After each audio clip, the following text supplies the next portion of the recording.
et bienvenue dans le podcast de Comme dans ta bulle. Si vous entendez un peu de bruit en fond malgré le travail impeccable de mon monteur, c'est normal, on est dans un petit bar un vendredi soir et je suis très bien accompagnée dans ce bar avec Fabien Bourreau. Bonsoir Alexandra. Comment tu vas? Ça va très bien dans ce bar de Métropolis. C'est ça, exactement, on essaye d'implanter. Exactement. Merci de me recevoir en tout cas. Bah ouais, c'est trop cool. Ça fait un petit moment qu'on se connaît, qu'on suit nos travails respectifs. Toi, t'es spécialisé dans énormément de domaines, un énorme spécialiste sur Godzilla, mais sur Frankenstein aussi. Je sais que récemment, j'ai pu voir ton interview sur la chaîne de Comics Guardian avec ton nouveau podcast. Et là, on n'aura jamais le temps de parler de tout ce que tu connais parce que on n'a pas 4 heures et puis l'apéro après, ça va être compliqué. Mais là, on va faire un petit focus sur Superman. Bien sûr.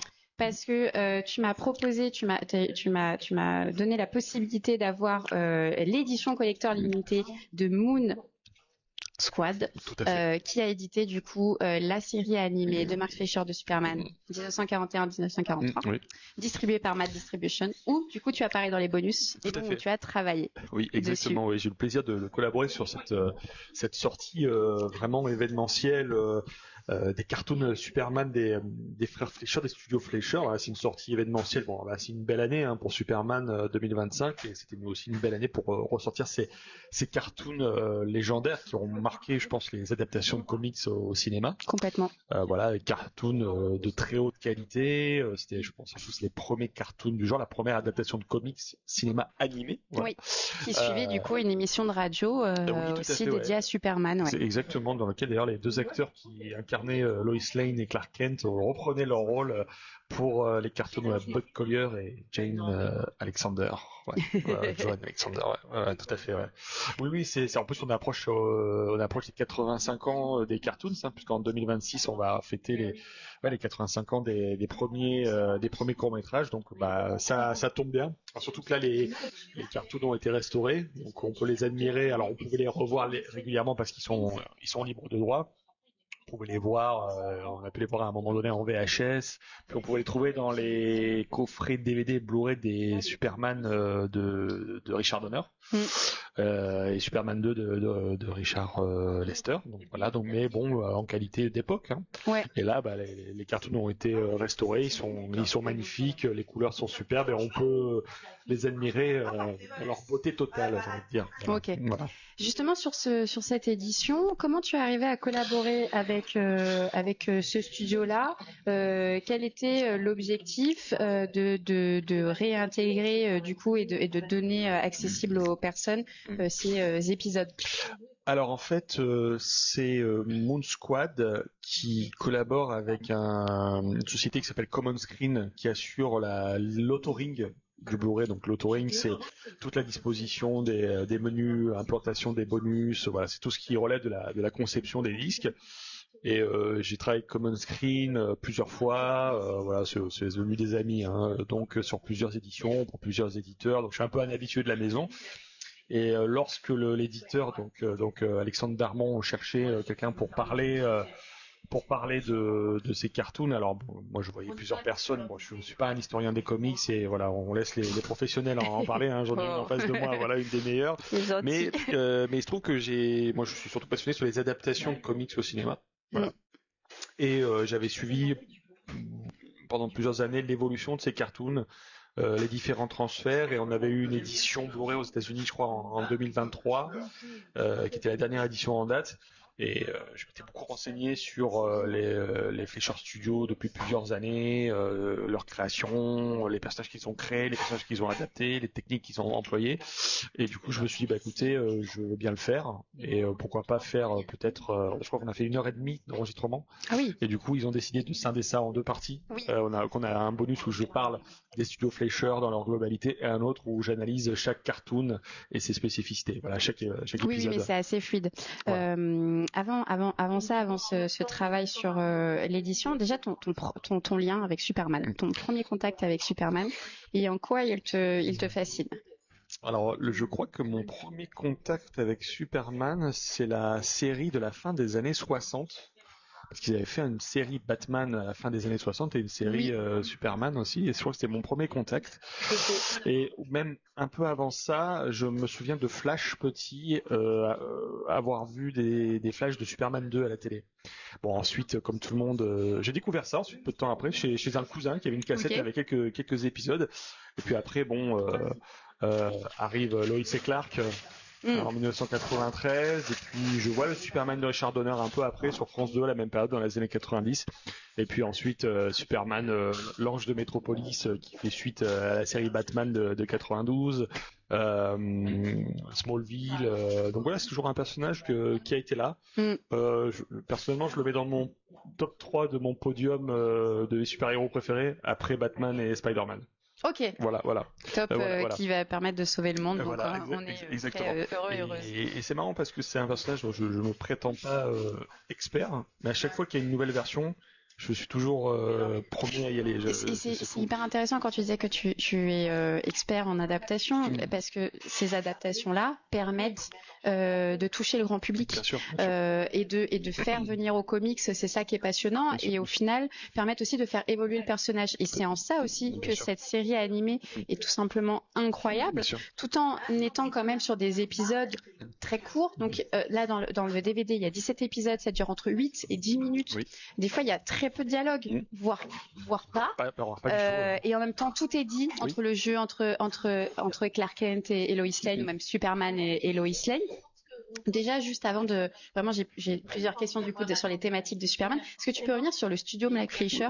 Parce que c'est vrai que le bonus où tu parles de ce studio est assez intéressant. Moi, j'ai toujours apprécié Betty Boop, et c'est vrai que je m'étais pas vraiment fait le lien que c'était dans ça. Et puis comment eux, ils sont arrivés à travailler sur ce projet qui n'était pas évident. C'était pas évident sur le premier. Ce qui est fou, c'est de se dire que la vie des frères Fleischer évoque celle des créateurs des comics, puisqu'ils sont issus des familles d'Europe de l'Est aussi.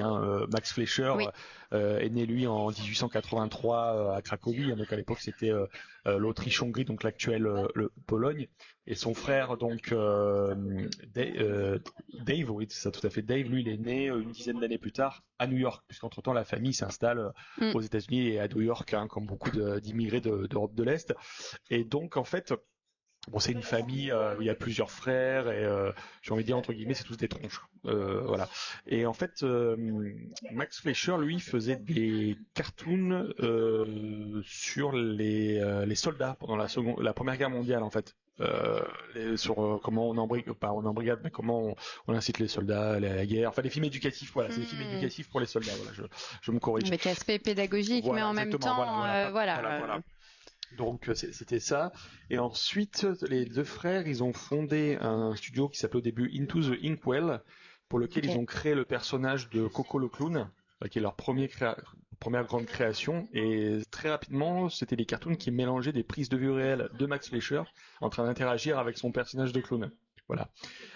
Et donc ensuite ils ont beaucoup travaillé sur la synchronisation du son. Ils ont fait venir beaucoup de chanteurs de jazz très connus pour chanter dans les cartoons, et même on entend même des fois des personnages de cartoons chanter les chansons des chanteurs de jazz. J'adore ça, le croisement des arts. Quand tu fais venir des artistes qui vont être adaptés, enfin c'est génial. Ils précurseurs à plus d'un titre. Ils ont même aussi inventé le rotoscope, qui est cette technologie qui permet où tu filmes des acteurs et ensuite tu repasses par-dessus pour créer des mouvements très fluides en matière d'animation. J'explique ça plus en détail dans le bonus. Et puis ensuite effectivement ils ont créé Betty Boop.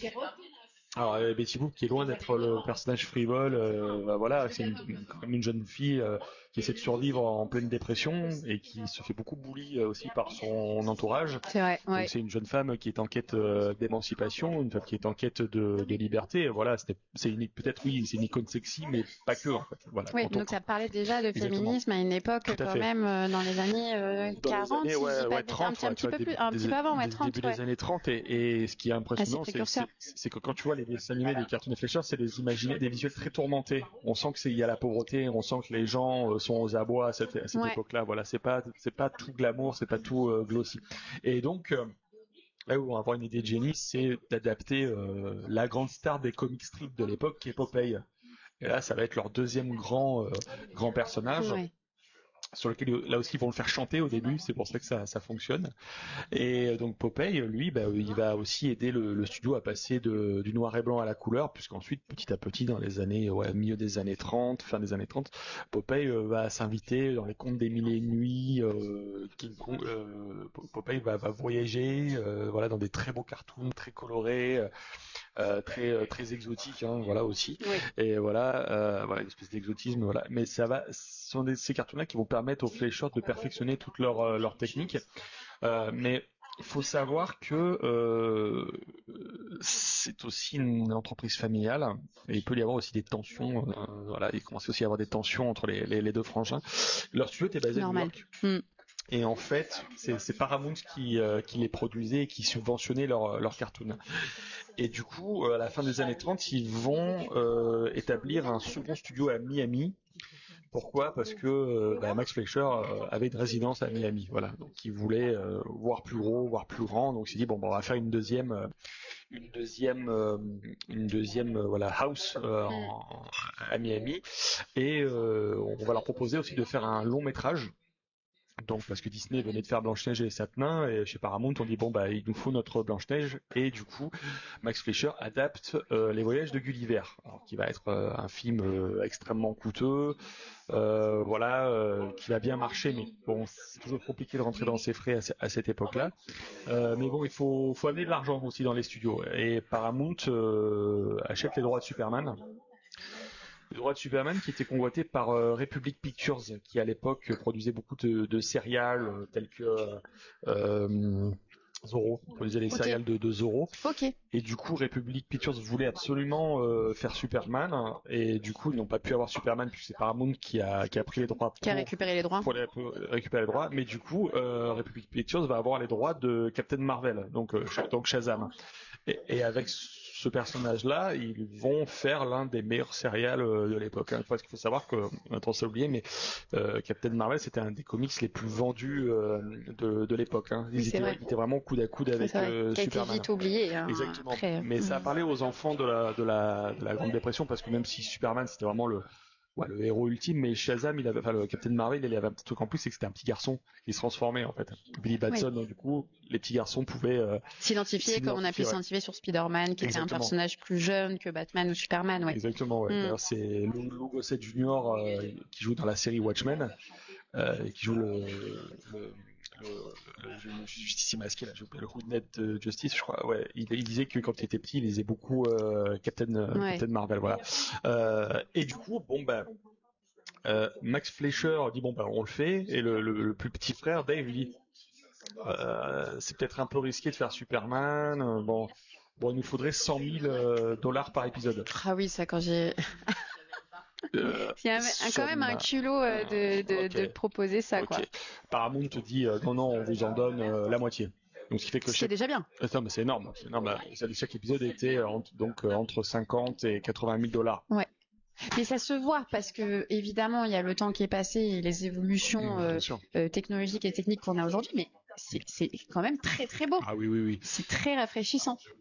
C'était aussi, on peut dire un blockbuster du cartoon. Faut pas oublier, surtout que Paramount avait annoncé le premier cartoon. D'ailleurs, il y a le poster sous forme de carte dans le coffret. Oui. Ils avaient annoncé la sortie du premier cartoon avec une bande-annonce. T'imagines une bande-annonce de cartoon ? Incroyable. Oui. Parce que c'était attendu, parce que comme tu l'as dit en tout début, il y a eu aussi une effervescence Superman, que ce soit avec l'explosion du succès du comics en 38. Il a été quand même à l'exposition universelle le héros qui était représenté, vu que le thème de l'exposition universelle c'était le futur, enfin l'avenir, et lui qui est appelé aussi l'homme de demain. Enfin, bien sûr. Et je pense que c'était aussi le moment pour le studio de faire ça. Et surtout, ce cartoon avait un excellent tremplin qui était la série radiophonique, le drame radiophonique Superman, The Adventures of Superman, qui a beaucoup œuvré pour structurer le lore du personnage. Ouais. Et du coup, comme je le disais, on a rappelé les deux acteurs principaux qui font les voix sur le drame radiophonique. Mais je pense que les $50,000 on les voit dans ce premier épisode, donc qui a deux titres, c'est soit Superman, soit The Mad Scientist. L'intrigue est très simple, c'est un C'est un scientifique qui projette un laser sur Metropolis et Superman doit l'arrêter tout simplement.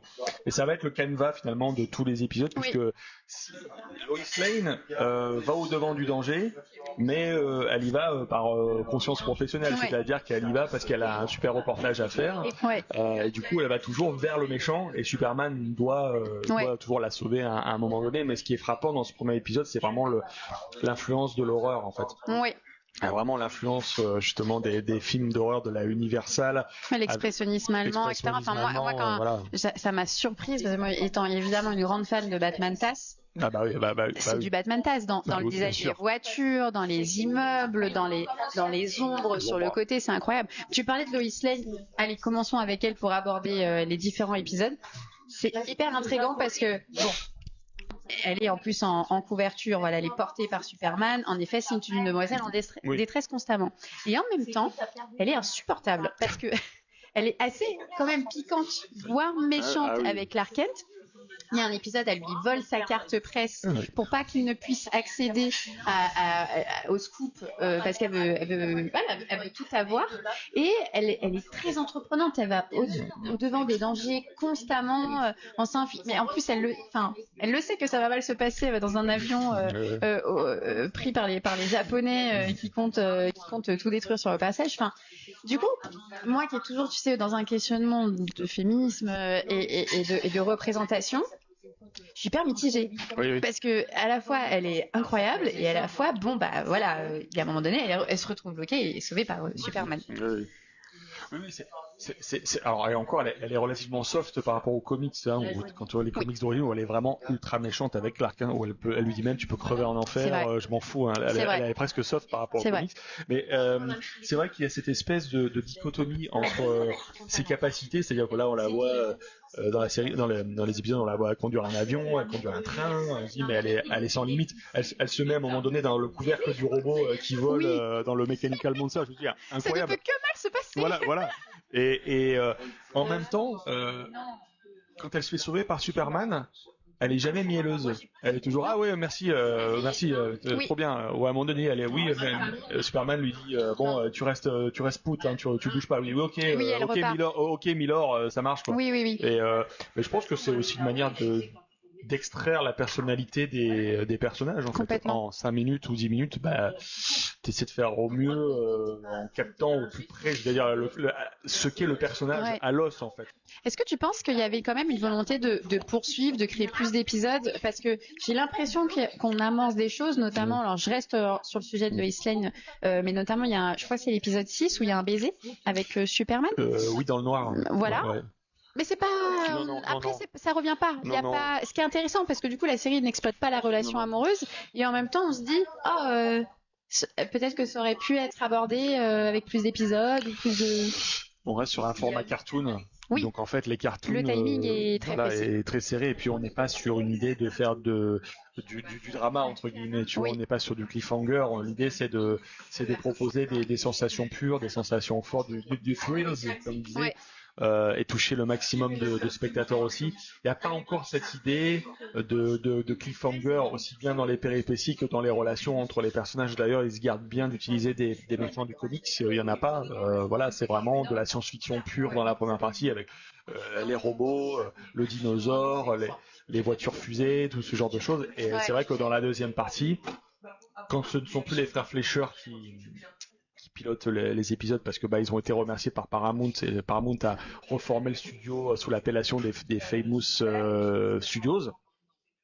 On vient direct dans la propagande. Ah oui, complètement.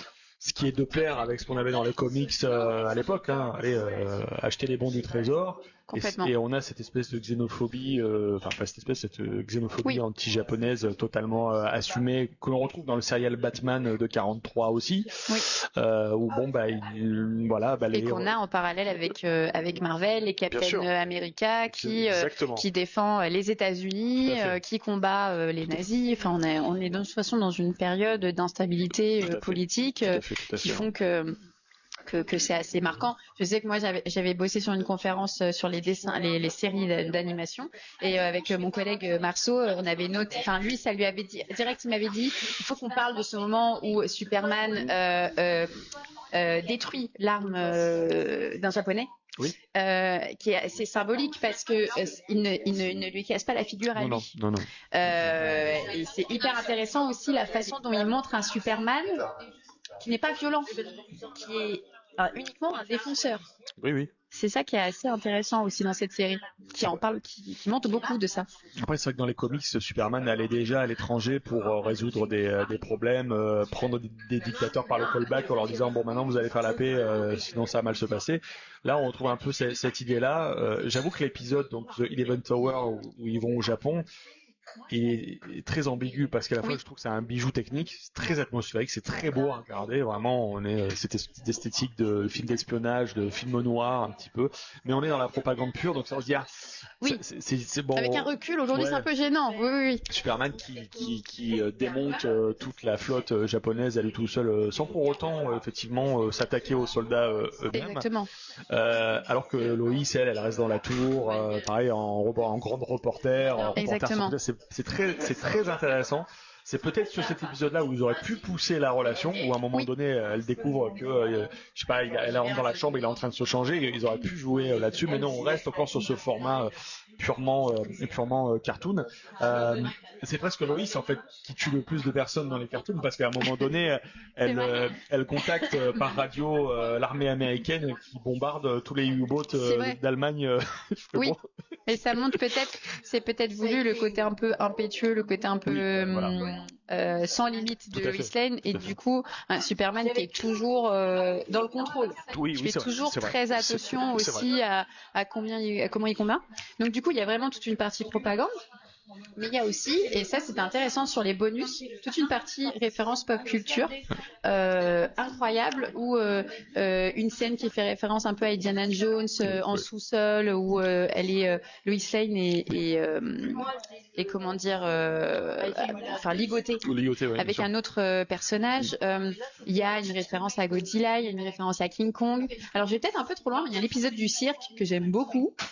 Quand il combat les lions, moi j'ai vraiment vu un peu la référence mythe herculéen, c'est utilisé dans Superman, le titre notamment d'Alan Moore le montre aussi. Enfin, c'est fou quand même aussi. On a comme tu dis, un peu les prémices de ce que va être la grande pop culture, l'épisode des mechas.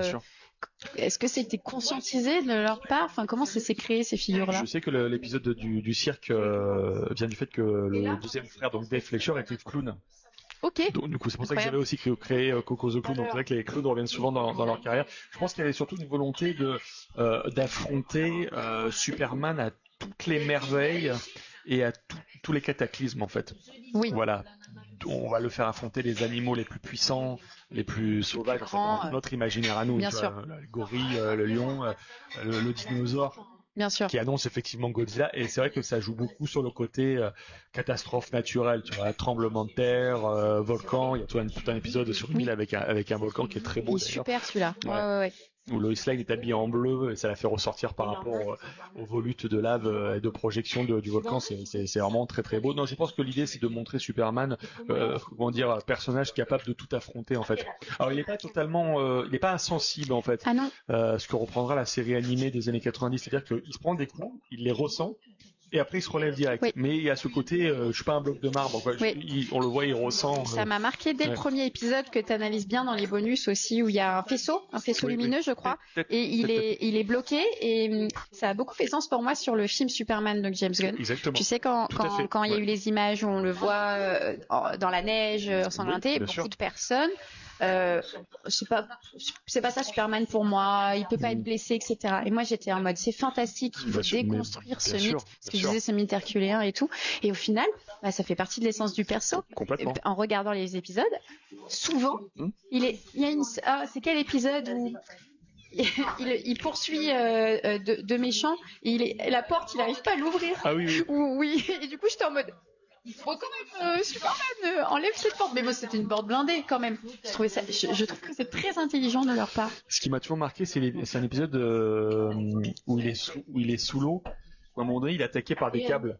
C'est des câbles électriques fous et les câbles s'enroulent autour de lui comme un peu les tentacules du Docteur Octopus, mais il y a cette idée d'incarner justement un câble qui va s'enrouler autour de lui et on le voit qu'il a des difficultés à se débattre avec ces câbles. Il y a un autre épisode où justement il est emprisonné dans des câbles électriques et on voit qu'il a du mal à un moment donné à s'extraire de cette espèce de toile d'araignée de câbles électriques. Déjà, ça permet d'incarner le danger et je pense qu'il y a une volonté d'encourager le public à encourager Superman justement. À s'investir du coup, s'investir, voilà. Vas-y Superman, tu vas y arriver et tout machin. Donc si on le voit juste faire et repartir, ça n'a pas d'intérêt. Et puis surtout, c'est grâce aux frères Fleischer que Superman vole. Oui, ça tu peux en parler parce que c'est quand même incroyable parce qu'avant il sautait. Il sautait très haut, en référence un peu à John Carter, Frank Mars, qui sautait aussi très haut et en fait ça marche très bien dans les comics. C'est vrai que dans les comics c'est toujours cette pose comme ça, il fait avec la cape au vent. Et à un moment donné, les frères Fleischer se sont dit c'est très bien, il saute haut, mais c'est pas forcément très dynamique pour un cartoon. C'est aussi un peu compliqué à animer d'avoir un personnage qui fait que sauter. Donc est-ce qu'on peut le faire voler? Et apparemment chez DC Comics, National Periodical à l'époque, ils ont dit ok, on peut y aller, faites-le. Ouais. Voilà, et du coup ils ont rajouté quand même un élément important à la mythologie du personnage. Et en même temps, ils respectent une certaine mythologie du personnage parce qu'il y a certains épisodes qui reviennent sur son origin story. Une origin story, une de ses origin story, c'est pas celle qui est la plus connue. Et donc voilà, c'est mentionné, mais ça paraît très secondaire. Oui. On n'a pas besoin de ça, on n'a même pas besoin de savoir qu'il vient de Krypton. C'est assez faux parce que quand même, suite les adaptations futures, on revient énormément sur ça. Et c'est tout le principe aussi du film de James Gunn. C'est un extraterrestre, ce n'est pas un humain. Bien sûr. Là, il n'y a même pas besoin. En fait, je pense que l'origin story, elle est vraiment là pour respecter le comics et pour permettre d'avoir un socle aux spectateurs qui connaissent le personnage et qui en même temps ne le connaissent pas. Parce qu'il y a un petit respect de l'œuvre aussi. Moi, ça m'a toujours étonné de voir qu'il avait été placé en orphelinat. Et qui est une de ses premières origin story en fait. Et c'est vrai qu'on voit jamais la famille Kent, on voit jamais tout son background. Non, l'idée encore une fois, c'est d'aller à Superman, j'ai envie de dire, à l'os en fait. Et de toute façon, le personnage était encore en développement à cette époque-là et il savait qu'avec un format aussi court, le format cartoon, c'est pas ce que les gens avaient envie de voir. Les gens avaient envie de voir les exploits de Superman. Les gens avaient envie de rêver. Faudra attendre l'adaptation des années de 1948, le premier serial de 48, où on voit les origines de Clark Kent en live action. Complètement. Serial où Superman devient animé lorsqu'il vole. Oui, complètement. C'est dire l'influence de la série. Mais il y a une autre influence. Donc tu as parlé de l'anecdote incroyable sur le vol. Il y a aussi la musique. Qui du coup est une constante dans l'identité de Superman. Est-ce que tu veux nous parler de cette musique et de son... Oui, en fait, c'est Sammy Timberg qui est le compositeur attitré des studios Fleischer. Je pense que faudrait faire des recherches vraiment sur son travail sur cette musique, mais le thème de Superman est déjà là en fait. C'est presque le thème de John Williams avant l'heure, mais je pense qu'il a dû se dire Superman. C'est simple en fait, tu chantes le nom en fait. Oui. Et déjà le thème est là en fait dès le début. Mais c'est là que tu te rends compte que le packaging est complet, le budget, la couleur, le thème.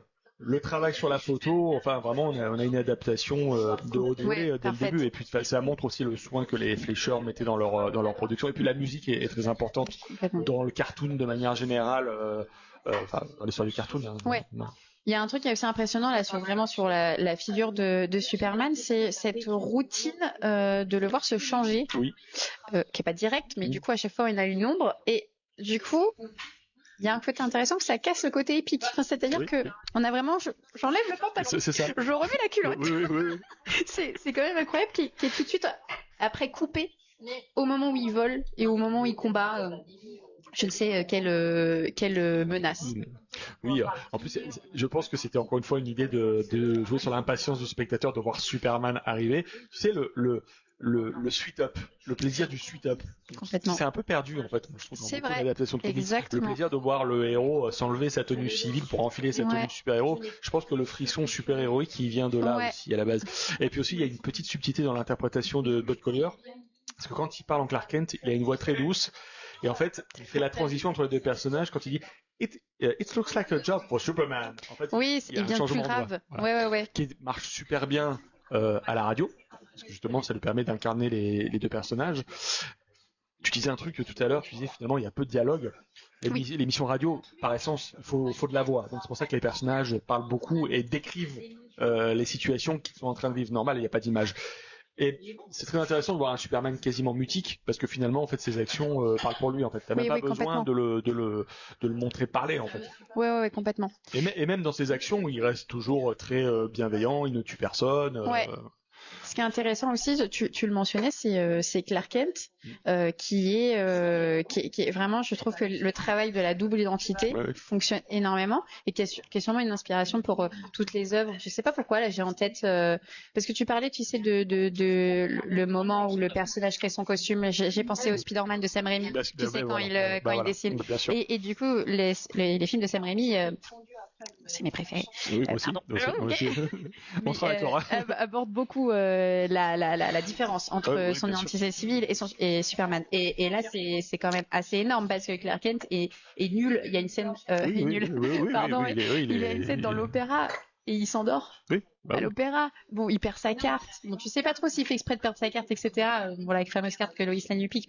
Mais voilà, il est en fait, encore une fois, c'est comment on traduit l'inutilité relative de Clark Kent avec des images très simples. Mais en fait, il y a un double jeu, c'est parce que nous, en tant que spectateurs, on sait.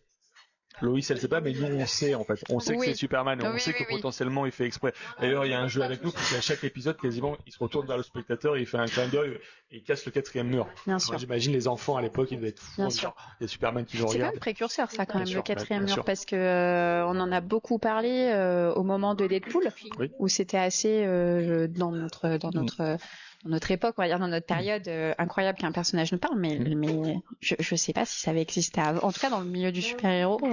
Le super-héros, je pense pas, mais ça se faisait pas mal dans le cinéma américain, le cinéma d'horreur, où il y avait souvent des hosts qui arrivaient pour nous prévenir. Le premier Frankenstein, où on avait l'acteur qui joue le Dr. Waldman qui disait bon, mesdames et messieurs, on va vous prévenir, le film va peut-être vous faire peur, donc vous avez encore la possibilité de quitter la salle. C'est vrai. Ou au contraire, c'est perdu aujourd'hui, mais le Dracula de 1931 finissait par un épilogue Dr. Van Helsing, alors la scène est perdue aujourd'hui, qui disait vous savez, mesdames et messieurs, vous avez vu un vampire, alors ça peut vous faire peur, mais souvenez-vous qu'après tout, ça existe.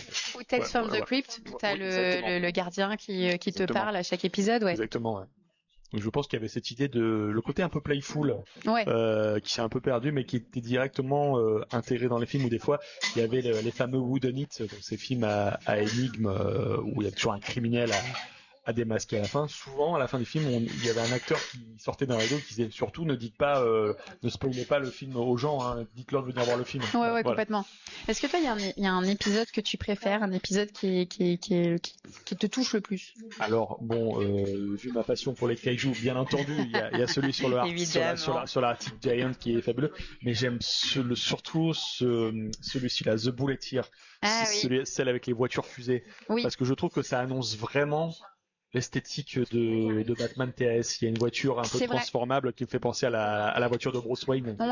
Complètement. De même qu'à un moment donné, ils sont dans une espèce de grotte qui annonce un peu la forteresse de solitude du film de Richard Donner. Oui, c'est vrai. En fait, ça distille plein de choses complètement. À un moment donné, il y avait cet épisode avec le personnage du chef indien, enfin un des personnages des peuples originaires américains, qui veut rançonner Metropolis, alors qui s'appelle Manhattan dans cet épisode, en leur disant bon, c'est notre terre, rendez-la nous, sinon je provoque un tremblement de terre. Et c'est un des épisodes les plus politiques du cycle de Cartoon, sans pour autant être dans la propagande là pour le coup. Oui, complètement. Et c'est intéressant parce que, comme je disais, 40 ans plus tard, dans le film de Richard Donner, on va avoir justement les gens des peuples natifs américains qui vont vendre leurs terres à Lex Luthor. Parce qu'il y a de l'argent à se faire. Oui, c'est un peu symbolique, en parlant des méchants, là, j'y pense, je me souviens que je l'avais noté dans mes petites notes, mais le méchant, quand il est humain, qui est beaucoup un savant fou, etc., est un homme à chaque fois. C'est vrai qu'on est loin encore d'avoir des méchantes qui a beaucoup été exploré par Disney. Bien sûr. Avec Blanche-Neige, etc. Je pense que c'était propre à l'époque aussi, vraiment cette figure du savant fou, quoi, qui est dès le début, dès le premier épisode, quoi. Oui, c'est vrai que Superman découle, comme je disais, beaucoup du cinéma d'horreur. Donc c'est vrai que ça recite beaucoup de tropes du cinéma d'horreur. Alors peut-être que dans l'inconscient collectif, c'est beaucoup plus impressionnant de voir Superman affronter un autre homme, peut-être aussi.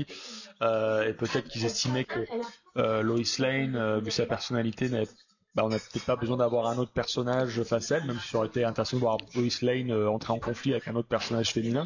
Mais peut-être que ça aurait demandé trop de développement. Il faut attendre, je crois que c'est le dernier épisode où on a ce personnage d'espionne, d'agent double. Un personnage très intéressant pour le coup. Mais là, je trouve qu'on est vraiment dans le film noir, pur et dur. Ouais, complètement. Et qui est très aventureuse elle aussi, qui est prête à se sacrifier parce qu'elle a des documents confidentiels qu'il faut qu'elle révèle au Parlement ou quelque chose comme ça. Et qui est complètement prête à se sacrifier sur un pont qui va exploser. Enfin, vraiment en termes d'employment, j'étais impressionnée. C'est fou comment cette série est intemporelle, est très contemporaine. Oui, et puis les flécheurs, ils étaient quand même, je pense, assez sensibles à ce qui se passait. Quand tu as inventé un personnage comme Betty Boop, qui est un personnage quand même très complexe, je pense que tu peux te permettre aussi d'inventer des personnages féminins qui en valent vraiment la peine et qui incarnent quand même, je pense, quelque chose aujourd'hui, en fait, des personnages assez précurseurs. Et puis, vu qu'on est aussi à cette époque où le film noir commence à exploser, où on voit des femmes fortes, pas forcément toutes gentilles, attention, mais vraiment des femmes de pouvoir, qui dans beaucoup de cas manipulent leur monde aussi. Je pense qu'il y avait aussi une volonté d'être raccord à ce niveau-là. Voilà. Même si on reste dans du cinéma de genre, hein, mais je pense qu'il y a cette volonté d'être raccord à ce niveau-là. Et tu me disais en off que le studio Fleischer avait un autre projet qui ne s'est pas fait. Alors, donc Michael Uslan, qui est le producteur exécutif des films Batman depuis maintenant bientôt 40 ans, hein. C'est le producteur exécutif du film de Tim Burton et depuis il est producteur exécutif des films Batman, m'a révélé qu'il avait eu accès aux archives des frères Fleischer et qu'il y aurait eu des documents d'élaboration d'un potentiel cartoon Batman qui ne s'est pas fait. Voilà. Ça ne s'est pas fait. J'aimerais un jour voir ces documents, parce qu'on ne sait pas vraiment ce que c'est. Est-ce que ce sont des textes, est-ce que ce sont des notes de production, des scénarios non finis, des sketches, des croquis. On a envie de voir ça. Ouais, complètement. J'avais envie pour finir, parce que je pense qu'on peut parler encore 1000 ans de cette série, et il y aurait tellement de choses à venir. Mais en même temps, on pourrait se refaire plusieurs podcasts ensemble, avec grand plaisir. Comme on parle de Superman, quel est un peu ton avis sur l'avenir de Superman, sur ce qu'on a eu du coup avec ce premier film de James Gunn, parce que vraiment j'ai l'impression, même moi en fait j'ai redécouvert Superman, j'ai lu des comics que j'avais mis de côté pendant longtemps parce que Batmania ne me le permettait pas, et je me suis rendu compte que je suis passée à côté d'un perso incroyable. Ce n'était pas que lisse. Quel est ton ressenti sur ça? Moi, je suis toujours très content quand il y a un film de Superman qui sort. Mais vraiment, pour moi, c'est un des rares personnages où il y a encore quelque chose d'événementiel quand il arrive. C'est intéressant, ce que tu dis. Ouais. Pour moi, c'est encore aussi un des personnages qui est toujours tenu par des réalisateurs, vraiment des cinéastes. Je sais que Bryan Singer est un sujet problématique, mais mine de rien, il faut se souvenir de l'attente qu'il y avait autour de Superman Returns. Et moi, à l'époque, j'étais vraiment dans une attente très très forte autour de ce film. Voilà, qui reste une frustration encore pour beaucoup, pendant longtemps. Mais qui a un bijou technique, tu vois. De même que les films de Zack Snyder n'appartiennent qu'à Zack Snyder. On l'aime ou qu'on l'aime pas, moi j'adore Man of Steel, mais je sais pourquoi je l'adore. Moi personnellement, c'est pas forcément le Superman qui me correspond, mais je suis ravi que cette version-là existe. Voilà. J'adore BVS dans sa version longue, j'adore Justice League. Bon, voilà. Mais le James Gunn, je trouve, nous rappelle que c'est un personnage qui vient des comics. Je suis totalement d'accord. Voilà, et que les comics, ce sont des mondes riches, ce sont des mondes colorés, ce sont des mondes avec des créatures, ce sont des mondes foisonnants, où il y a plein de choses. On a des extraterrestres, on a des vaisseaux spatiaux, on a un kaiju à un moment donné dans le film. Et ça, moi, ça m'a rappelé les sensations que j'avais en découvrant ces cartoons, mais surtout la série des années 90.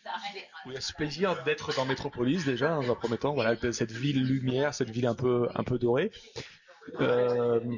j'aime le fait qu'il ait remis un côté un peu seinen dans son film, hein. C'est-à-dire voilà, beaucoup de péripéties, beaucoup de dangers, un peu comme la série, comme assez dans une histoire globale. Et même encore une fois, s'il n'y a pas d'origine story, ben en fait la seule scène où il est avec son père, moi j'ai chialé.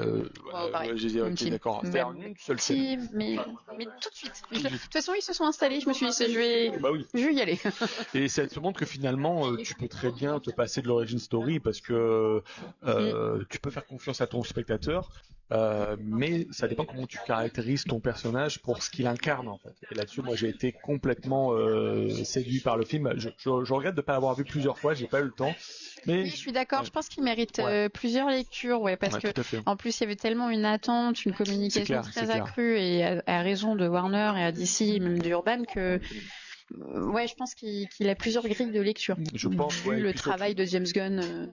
Derrière. Complètement, non mais c'est clair. Et puis surtout, faut mettre un peu de bonté dans ce personnage-là, même s'il la verbalise aussi, mais c'est bien de montrer ses valeurs, ce qu'il incarne, cette douceur aussi, hein, cette volonté d'aider les gens, c'est-à-dire d'être gentil. Oui, il sauve un écureuil à un moment donné, mais c'est aussi ça Superman.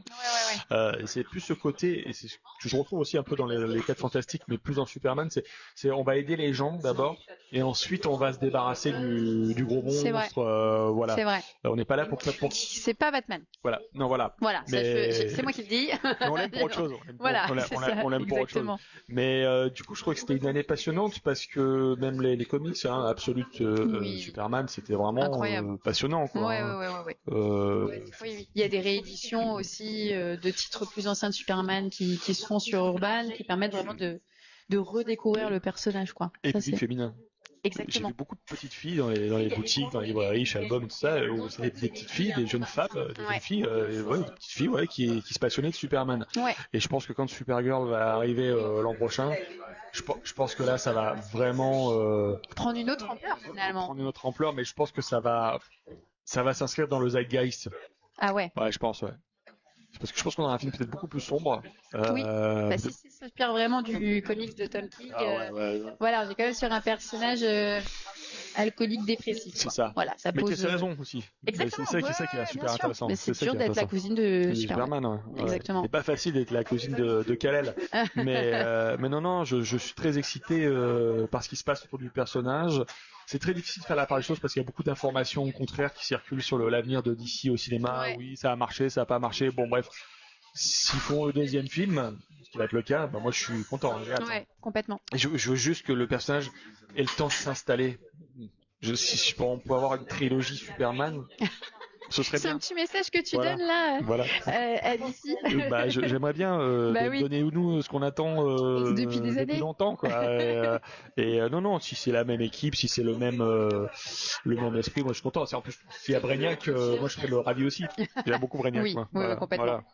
Est-ce que peut-être pour finir, tu peux nous donner un petit peu, donc on en a parlé au tout début de toutes tes compétences, etc., un peu tes actualités, où on peut te retrouver prochainement. Alors là, j'ai aussi travaillé sur le Blu-ray d'un film qui s'appelle The Monster Squad, qui est un film des années 80 avec des enfants qui affrontent tous les monstres du répertoire fantastique, Frankenstein, Dracula. Un peu ton truc. Voilà.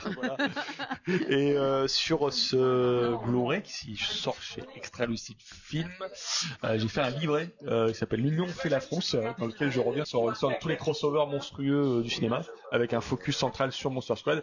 Et j'ai aussi produit un documentaire en bonus où j'ai interviewé tous les chefs maquilleurs du film, Monster Squad, et chacun évoque la création de chaque monstre. Ah, ça doit être trop cool. Voilà, c'est une petite fierté, voilà. Donc j'ai hâte que ça sorte. Mais peut-être qu'il y aura d'autres œuvres des Fleischer qui sortiront dans le futur. Je sais pas encore, mais peut-être, on espère. Mais en tout cas, je suis ravi que ça arrive chez nous dans le bon timing. Voilà, pile au bon moment en fait. Et je pense aux parents qui vont redécouvrir ça et les enfants, parce qu'il y a une version française dedans, mais je pense aux enfants qui vont découvrir ces cartoons et qui vont sûrement halluciner, quoi. Les fans de Miyazaki, quand ils voient les robots, les robots, c'est carrément les robots de la puta et et de Lupin the Third qui sont déjà dedans. Hein. C'est vrai. C'est vraiment formidable. Je trouve que c'est un beau cadeau pour Noël. Voilà. Complètement. Voilà. Le petit projet que tu m'as dit tout à l'heure, tu n'as pas le droit d'en parler?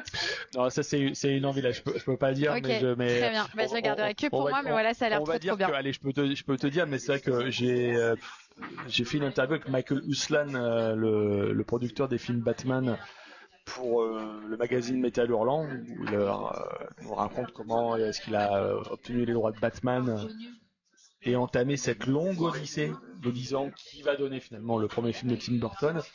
Et je me suis dit qu'il y a peut-être autre chose à faire avec ce monsieur parce qu'il incarne à lui seul quasiment toute l'histoire cinématographique de ce personnage qu'on aime beaucoup, et je pense que qu'il a des choses à dire. Ouais, beaucoup de qu'on choses n'a à pas dire. encore entendu. Voilà. En tout cas, chez nous. Très bon teasing. C'est parfait, c'est Voilà. ce qu'il me faut.